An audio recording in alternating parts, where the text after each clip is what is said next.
नमस्कार, आप देख रहे हैं बोल बच्चन और मैं एक बार फिर भानु प्रताप उजाला। आज हमारे साथ हैं मोहित सिंह और हमारे साथ हैं प्रेम कुशवाहा जी। हम तीनों ही बिहार से बिलोंग करते हैं। तो आजकल 2 दिनों से बिहार की जो जनता है उसकी नींद और चैन, जो राजनीति से लगाव रखते हैं, उनकी हड़बड़ाहट हो चुकी है और घबराए हुए लोग हैं कि आखिर होगा क्या, चाचा जाएंगे किधर। चाचा एक तरफ तो जा चुके हैं, लेकिन बिहार की जनता को अभी भरोसा नहीं है कि चाचा वहाँ रहेंगे ना, कि कहीं फिर से उधर जाएंगे कि नहीं आएंगे। तो सबसे पहले टॉपिक यही लेते हैं कि हमारे मोहित जी और प्रेम जी का क्या राय है कि चाचा पर जो विश्वास हमारी जनता का है, बिहार की जनता का, बढ़ा है या उनके इस पलटी मारने से घट गया है। जी मोहित जी बताएं। भानु जी, सबसे पहले आपका बहुत बहुत धन्यवाद। और आप हम लोगों से मिले इस दुबई में और अबू धाबी में हम लोग अभी फ़िलहाल हैं। ये हम लोग के लिए बड़ी सौभाग्य की बात है और ख़ास तौर से मैं शुक्रिया अदा करना चाहूँगा अपने मित्र प्रेम जी का, जिनके थ्रू आपसे मुझे संपर्क हुआ। और मैं सभी देखने वाले दर्शकों से बताना चाहूँगा कि भानु जी ना ही पत्रकारिता के जगत में ही, ना ही एक ये अपने बिहार से जो भी जानने वाले लोग हैं, ये जो यूट्यूब पे इनको फॉलो करते होंगे, तो ये एक अच्छे अभिनेता भी रह चुके हैं, जो कि कई अपनी मूवी में काम कर चुके हैं पहले। जी। तो अभी ये पत्रकारिता जगत में भी काफ़ी एक्टिव हैं और ये अपने दुबई भ्रमण के क्षेत्र में आए हुए हैं और काफ़ी लोगों से मिलना जुलना संपर्क हो रहा है। इसी क्रम में इनसे मुलाकात हुई, तो इन्होंने जो अभी हमारी बिहार की राजनीति जो अभी काफ़ी गर्म हो चुकी है, उस ज्वलंत मुद्दों पे इन्होंने बात करने के लिए प्रयास किया और हमें मौका दिया कुछ कहने के लिए।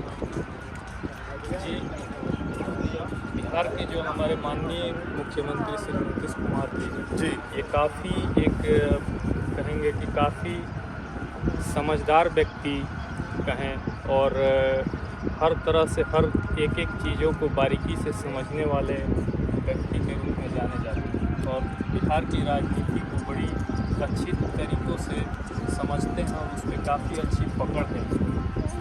सबसे पहले जब बिहार में माननीय मुख्यमंत्री नीतीश कुमार जी की एनडीए गठबंधन के तहत सरकार बनी थी जी फर्स्ट टर्म में, तो जो एक रोल मॉडल, जो एक विकास इन्होंने किया, उसके कारण जनता में एक अलग इनकी पहचान बनी। जी, बट मैं थोड़ा सा आपको रोकना चाहूँगा, इस पर थोड़ा सा संक्षिप्त टिप्पणी देना चाहूँगा कि हमें भी याद है कि जब लालू यादव का दौर चल रहा था, उस समय कहीं ना कहीं बिहार में हम लोग को लगता था कि क्राइम रेट और लोगों में एक डर था।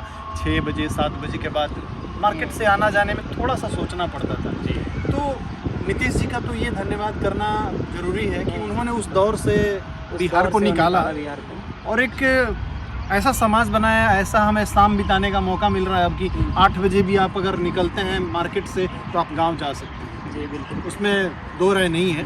लेकिन मुद्दा ये है अभी का, और मैं ये चाहूँगा बताना आपको और पूछना कि ये जो घटना अभी जो हुआ है 2023-24 में जो घटना घटी है कि अब वो आरजेडी छोड़ के फिर से बीजेपी में चले गए हैं और ये उनका चौथा टर्म था इधर से उधर होने का, तो क्या लगता है कि इससे जो आने वाले चुनाव हैं उस पर क्या, इस पर कुछ देखिए, इसमें खास अगर मुझे व्यक्तिगत रूप पे एक बिहार के एक नागरिक होने के नाते अगर मुझे आप सवाल पूछेंगे तो ये पूर्ण रूप से बिहार के हर एक जनता के लिए क्षति है।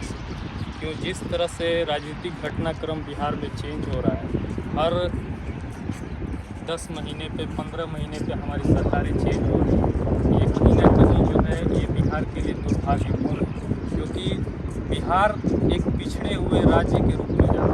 वहाँ पे कभी भी प्रगति नहीं, अब आज तक भी प्रगति नहीं। इवन हमारे, अब मैं थोड़ा सा आपको पीछे ले जाने की कोशिश करूँगा। जी ज़रूर। कुछ हद तक माननीय मुख्यमंत्री नीतीश कुमार जी के प्रयास से शिक्षा जगत में पहले सुधार हुआ था, बट जो उन्होंने कुछ डिसीजन ऐसा लिया जिससे कि वो व्यवस्था पूर्ण रूप से मतलब कि चरमरा गई और हम दोष किसी एक सरकार को नहीं दे सकते हैं कि इसके वजह से ही बिहार मतलब कि पिछड़ गया। लालू जी ने भी पहले अपने कार्यकाल में बहुत अच्छे कार्य किए। हम किसी एक व्यक्ति विशेष की केवल बुराई को ही नहीं बता सकते हैं, उसकी अच्छाई को भी बताना चाहिए। जैसे कि जो भी हमारे दबे कुचले लोग थे पहले की, मतलब उनको मान सम्मान दिलाने का, समाज में एक प्लेटफॉर्म पे लाने के लिए उन्होंने बहुत सारे काम किए। जी, आप ये बात सही बोल रहे हैं कि उसको उस वे में भी लिया जा रहा है। जी, बट जो आपका मुख्य जो सवाल था कि नीतीश जी ने अच्छा किया या बुरा किया, तो नीतीश जी ने, मैं ये कहूँगा कि अपने पैर पे कुल्हाड़ी मारने का काम किया। नीतीश जी की जो जनता में पहचान थी, आज बिहार की जनता बड़ी असमंजस में जी कि हम विश्वास करें तो कैसे करें नीतीश जी के ऊपर।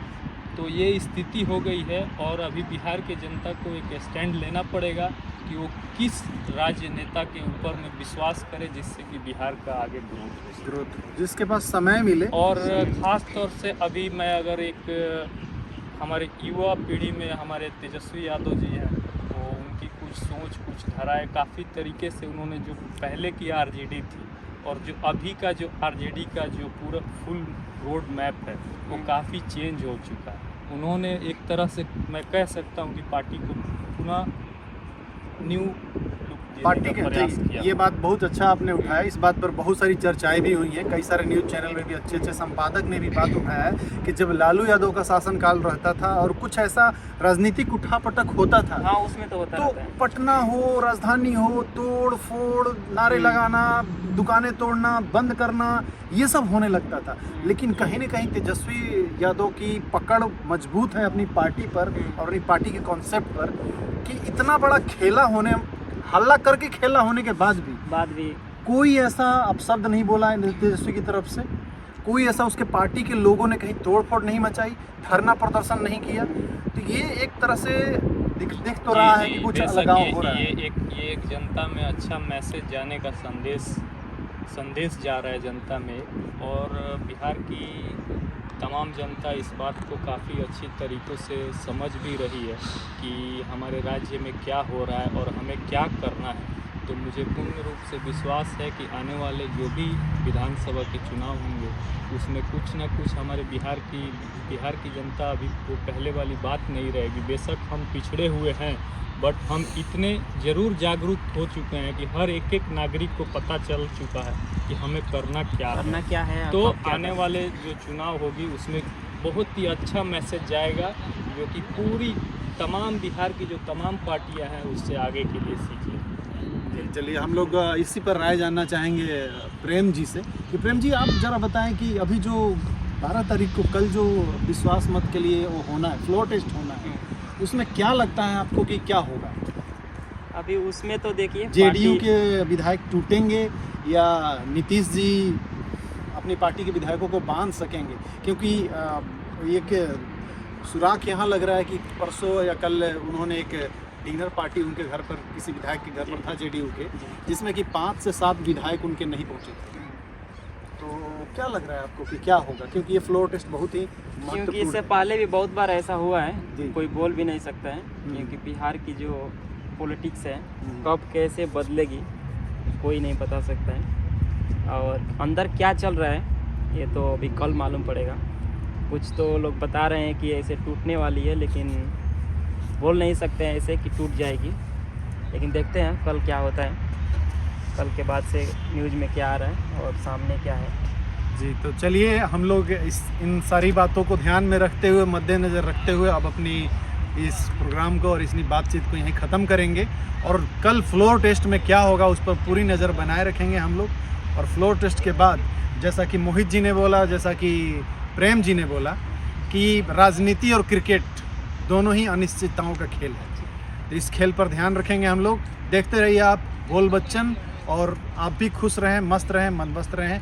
राजनीति थोड़ा सा ज़रूर उस पर सोचें, क्योंकि देखिए हम और आप, हमारी वोट से ही सरकार बनती है। हम आप जागरूक नहीं होंगे तो ये सत्ता किसी ऐसे इंसान में के पास चली जाएगी जो अपने दिमाग से काम नहीं लेगा, हमारे लिए काम नहीं करेगा। तो हमें दर बदर भटकना पड़ेगा, पटना से दिल्ली, दिल्ली से दुबई, दुबई से अबू धाबी, अबू धाबी से यूरोप।